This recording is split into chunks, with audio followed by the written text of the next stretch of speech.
After more than a decade of silence, rumors, cancellations, and a full development reboot, Metroid Prime 4 Beyond is finally here. A game so heavily anticipated that at times it felt more like a myth than a product. Nintendo handed the reins back to Retro Studios, and what they've delivered is something that feels both boldly modern and unmistakably classic. But does Beyond live up to the impossible expectations? Does it push the Prime formula forward? And how does it stack up as a modern evolution of first person exploration? Today, we're going deep suit upgrades, world design, combat, story, visuals, pacing, and everything Retro has changed or resurrected. From the moment the title screen fades in, Beyond makes one thing clear: atmosphere is king.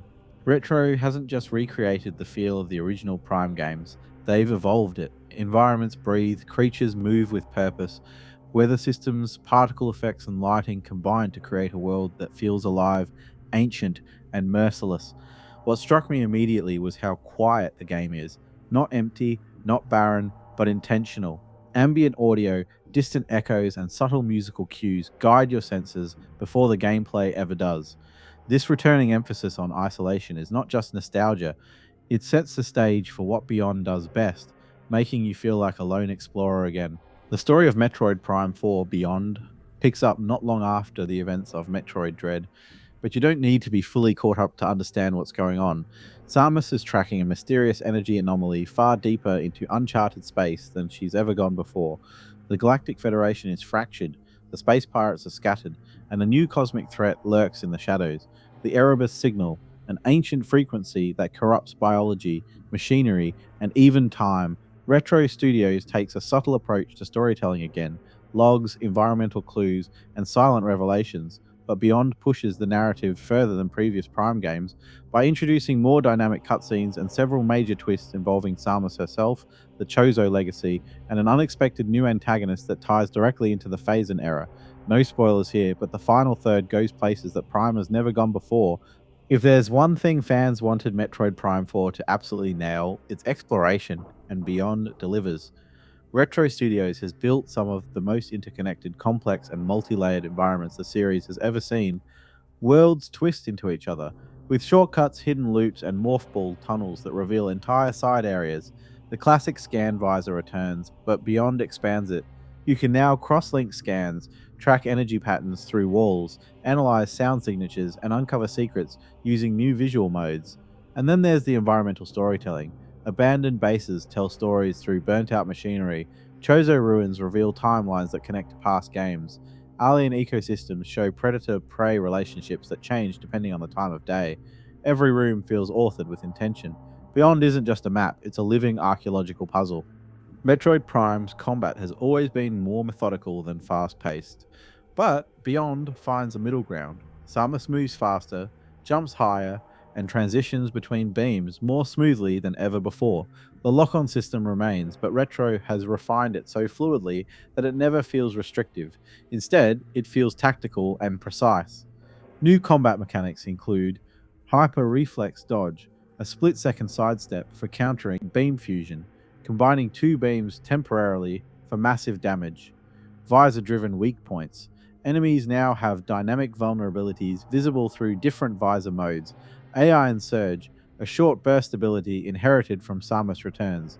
Enemies are aggressive, intelligent, and often require multiple strategies mid fight. Bosses, though, they're on a completely different level.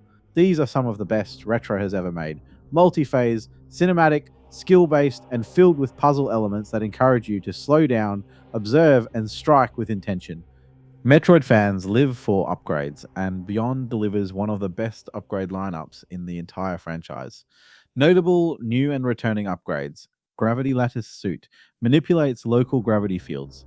Ion Beam pierces materials previously unbreakable. Pulse Hook, a magnetic grapple with advanced traversal moves.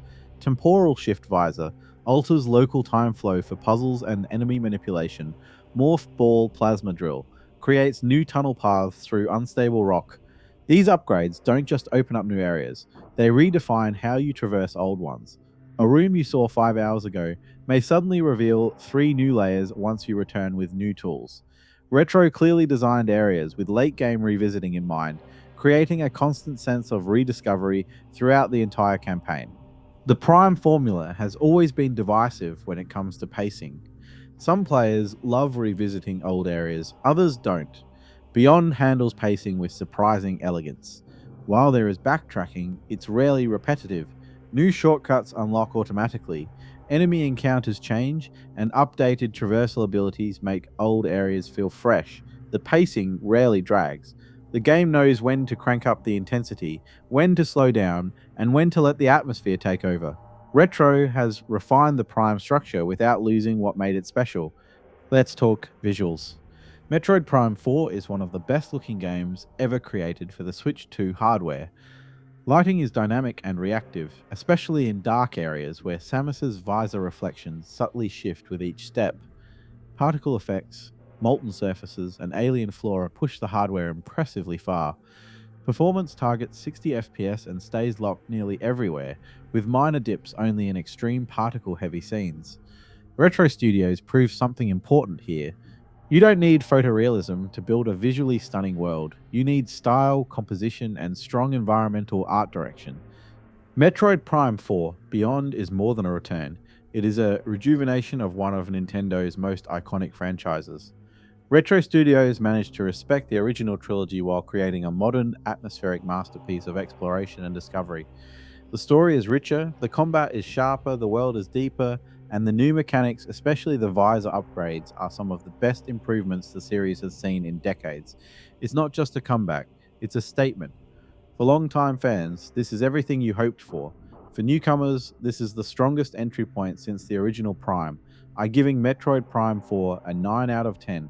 If you enjoyed this review, leave a like and subscribe for more gaming reviews.